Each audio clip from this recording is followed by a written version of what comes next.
Olá, gente. Shalom, shalom a todos. Boa tarde. Estamos iniciando nossa aula de hoje, aula número 2. Estamos na disciplina Introdução à Torá Oral. Nessa disciplina, nós estamos aprendendo sobre o que é a Torá Oral e a importância que a Torá Oral tem também para as nações do mundo. Como é que a gente vai aprender um pouquinho mais agora, na aula de número 2. Então, hoje a gente vai entrar numa parte muito importante, tá? Porque a parte de hoje, ela é definitiva para podermos entender qual a conexão que existe entre o papel do povo de Israel, entre o nosso papel, as nações do mundo, e praticamente, qual que é essa relação, como que essa relação ela funciona, tá? É muito importante nós aprendermos isso hoje. Então, hoje, a primeira coisa que nós devemos entender é que o povo de Israel, ele tem uma obrigação muito importante, um dever, uma missão muito importante. Deus deu a Torá oral ao povo judeu para um propósito, primeiramente. Deus deu a Torá oral para qual propósito? Eles devem ser os protetores dessa interpretação verdadeira. Significa isso. Como nós falamos na última aula, nós vimos que o povo de Israel, eles receberam a Torá escrita e oral no Monte Sinai. O que significa eu dizer para você que o povo de Israel recebeu a Torá escrita e oral? Significa eu dizer que o povo de Israel recebeu os mandamentos e os ensinamentos de como cumprir esses mandamentos. Ou seja, a interpretação da Torá. A interpretação da Torá, ela não é uma interpretação seria uma interpretação livre, tá? Ou seja, uma interpretação que toda e qualquer pessoa pode chegar ao analisar um texto e um contexto. Não. A interpretação da Torá, ela é uma interpretação fixa. O povo de Israel recebeu essa mensagem, essa interpretação, a forma de entender os mandamentos, a forma de entender aquelas instruções, esses ensinamentos, dentro de quê? Dentro das 4 formas de interpretação recebidas, as 4 chaves de interpretação. Como são essas chaves? Vamos lá. Nós sabemos que a Torá, ela se classifica em 4 formas de interpretações clássicas. Entre elas, existe a Peshat, que é a primeira, que é a forma literal do texto. As pessoas, geralmente, quando a gente fala de forma literal, as pessoas tendem a minimizar isso. Na verdade, a forma literal é a forma gramatical correta, a forma da leitura e do entendimento de acordo com a exegese do texto. Só para nós podermos entender. Essa forma não é qualquer forma, não é uma forma muito simples. Essa é o tipo de interpretação que se tem, por exemplo, nos comentaristas, nos explicadores da Torá, como, por exemplo, o Rashi, como, por exemplo, o Onkelos, como, por exemplo, o Yonatan, como, por exemplo, o Rabi Eliezer. Você tem formas de interpretações que o Ibn Ezra, por exemplo, né, com que esses explicadores eles trouxeram a forma correta de se entender a gramática, aquilo que está no texto ali, para a gente não poder entender de forma equivocada, para não podermos entender como algo sendo ou criar uma margem para erro. Então, a gente tem que entender de acordo com o que os explicadores eles trouxeram para nós. Essa é a primeira parte que se tem. E, em segundo lugar, nós temos uma outra forma de interpretação também, o povo judeu, aliás, que tem uma outra forma de interpretação, nós chamamos a forma de Remes. O Remes, ele vai mais profundo, tá? Ele vai fazer certas comparações textuais, ela vai relacionar textos com outros textos, e através dessa chave, você vai descobrir como cumprir alguma coisa. De que forma cumprir, o como ali cumprir. Aquilo que o Remes vai trazer. Basicamente, quando você pega o conteúdo da Alahá, você pega um Remes. Você pega a Alahá ali, você pega aquilo que a Alahá está ensinando de como cumprir aquele mandamento da forma correta, o que vem daquela maneira, o que acontece se não cumprir aquele mandamento. Então, isso daí, você tem um Remes. Em terceiro lugar, você tem o outro nível de interpretação, que nós chamamos esse nível de quê? Chamamos esse nível de interpretação de Drash, que é, popularmente, o pessoal conhece aí como Midrash, né? Quando a gente pega Midrash, geralmente as pessoas tendem a fazer o quê? As pessoas tendem a não receber isso como algo muito literal, né? Na verdade. Sim, o Midrash, ele, algumas vezes, ele não tem algo muito literal. Outras vezes, sim, tá? Essa é a diferença do Drash. Ele sempre vai entrar ali entre o meio do literal e do comparativo. Você vai ter muito ali isso, né? Agora, geralmente as pessoas conhecem alguns níveis do Drash, os níveis do Drash que as pessoas conhecem, não é praticamente a conexão do Midrash mesmo, tá? O Midrash de verdade é o Midrash Rabbah, por exemplo, o Midrash da Beliezer, por exemplo. Você vai encontrar, é claro, os Midrash Tanhumá. Esses são o Midrash clássico mesmo.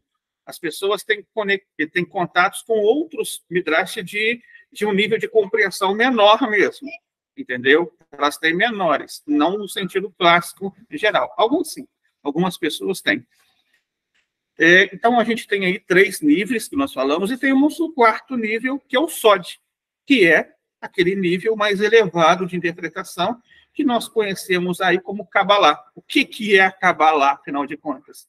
O pessoal fala, o que é a Kabbalah? Kabbalah é o seguinte, Kabbalah, ela é nada mais, nada menos que a interpretação mais elevada da Torá. Ela é a interpretação mais elevada que você tem de Torá. Ou seja, você tem um nível ali daquilo que está oculto e aquilo é trazido do oculto para o revelado. Então, esse é o sentido, por isso que é o sentido de Kabbalah, né? É revelar algo, né?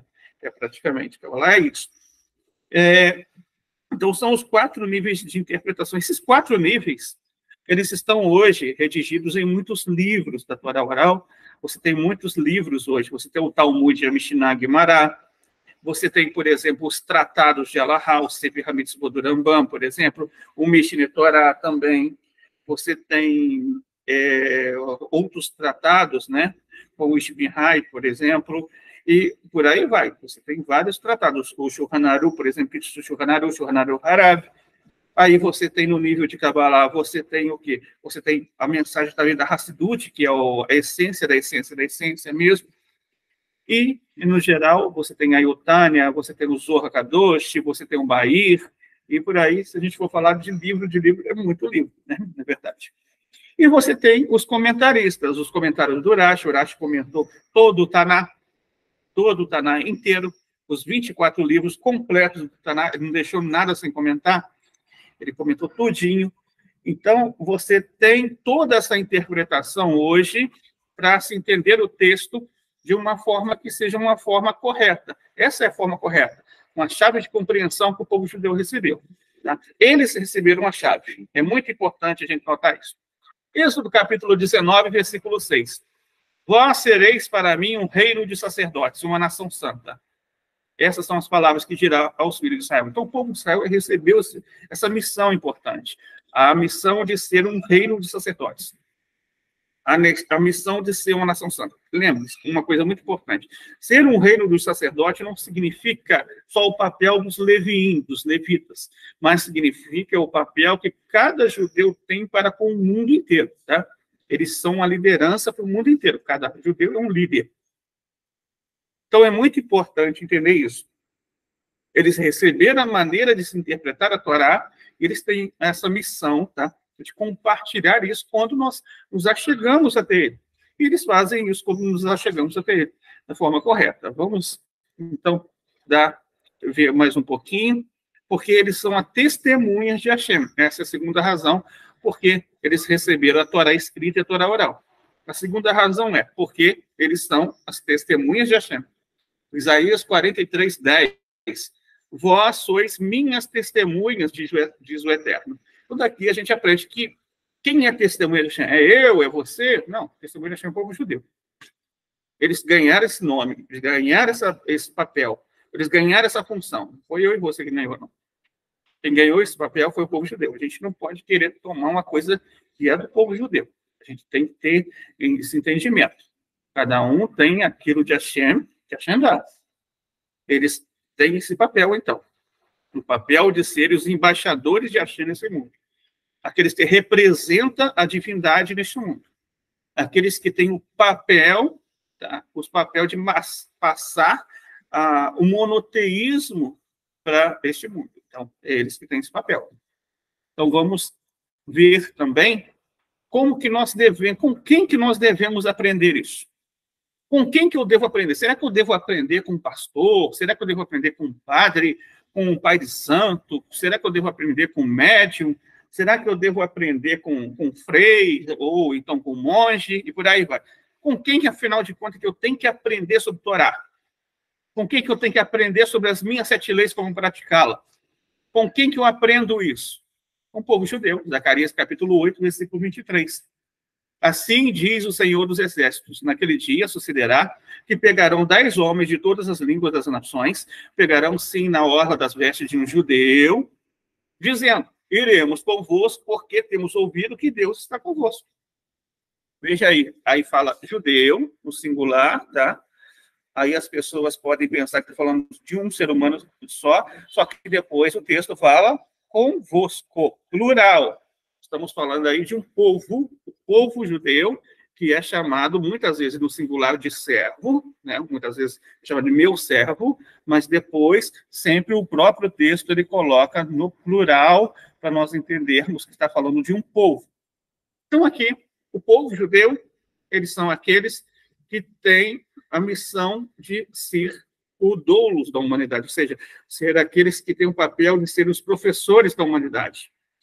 Eles têm o papel de ser, nós temos o papel de que aprender com eles. Nós temos o papel de aprender com eles. Nós podemos também aprender com o não-judeu? Também podemos. Quando esse não-judeu está conectado a um judeu. Quando, por exemplo, você tem um judeu e, de repente, você tem um não-judeu. Você tem um Benoa, né, que o Rav Yaakov usa, por exemplo, os emissários Beninoa, né? Os emissários Beninoa, alguns outros segmentos usam os embaixadores Beninoa, e por aí vai. Tem os líderes, os diretores Beninoa também, em alguns lugares usam mais a palavra diretores, em alguns outros lugares do mundo eu já vi isso. Por exemplo, nos países da América Latina, eles costumam falar mais diretor tal, né? Só que aqui você vê o quê? A partir de um momento que alguém aprendeu com esse judeu, e permanece fiel a esse conteúdo que ele aprendeu, ele segue esse ensino, ele está alinhado com esse pensamento, tá? Desse rabino, desse judeu. Então, ele pode também transmitir isso para os seus companheiros, seus amigos Beninoa.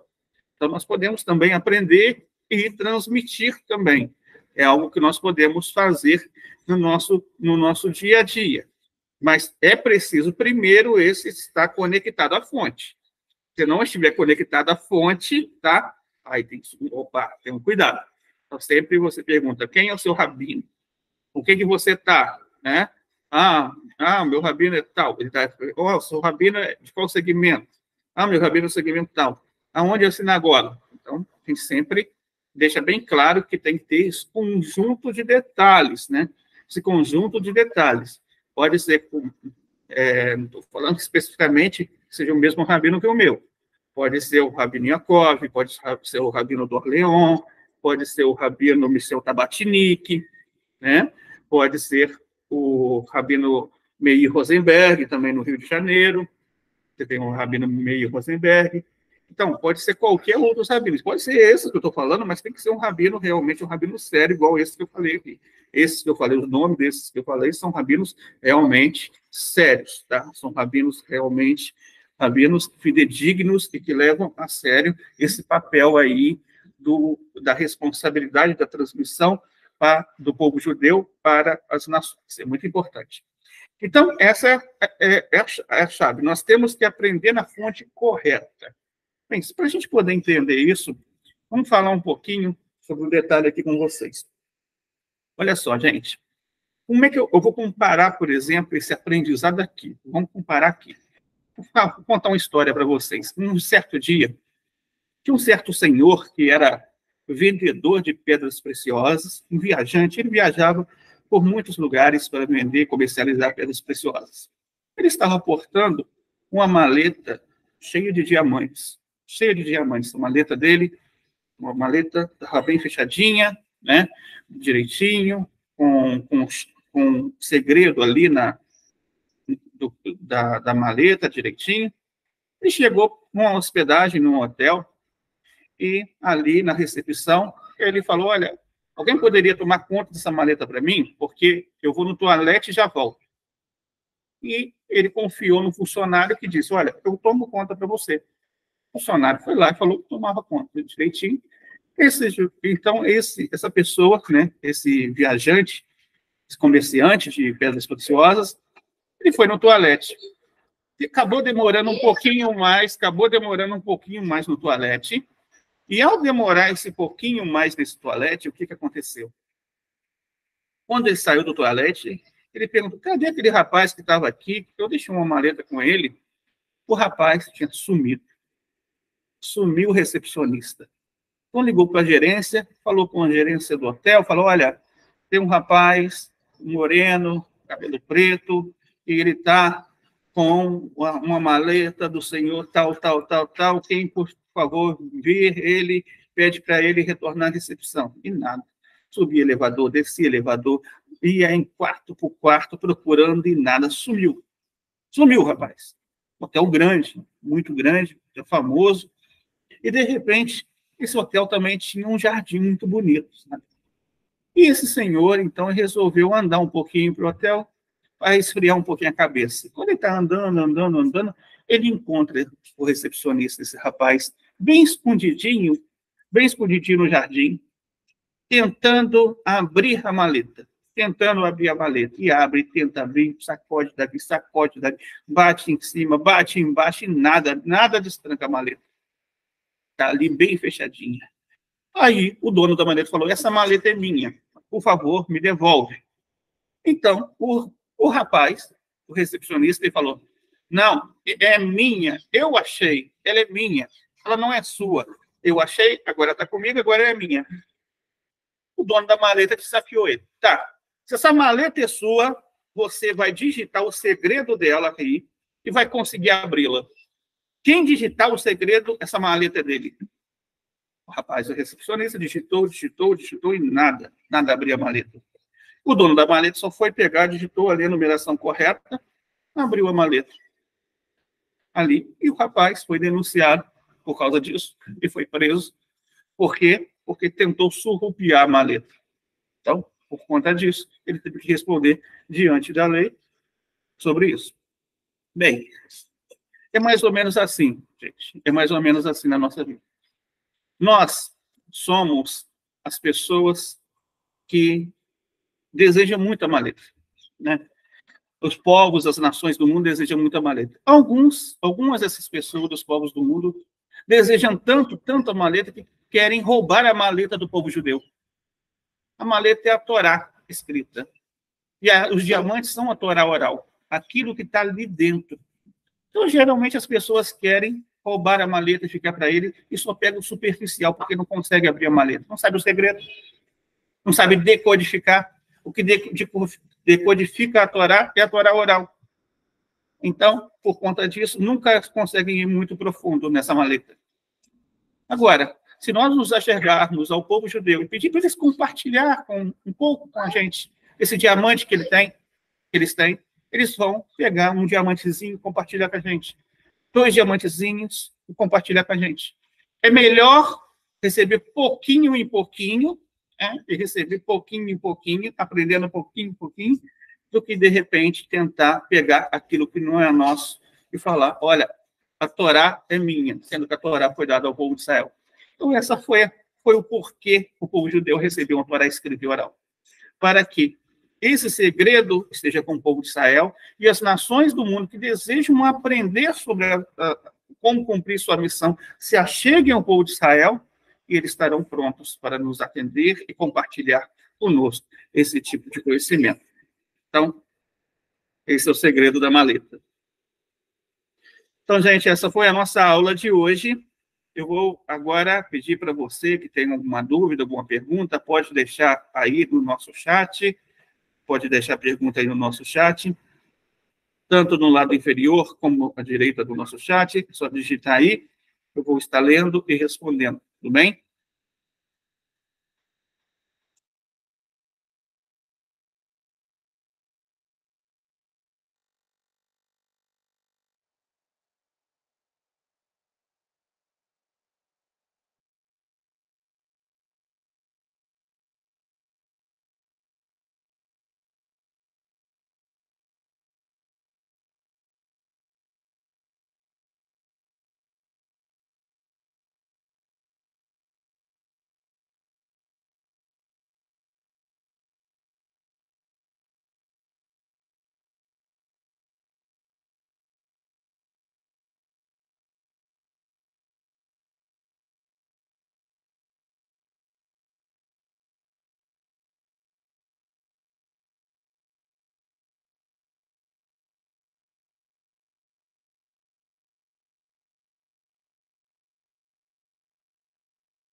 Então, gente, essa foi a nossa aula de hoje. Que a Shem possa dar muitas bênçãos a todos vocês. Uma ótima noite.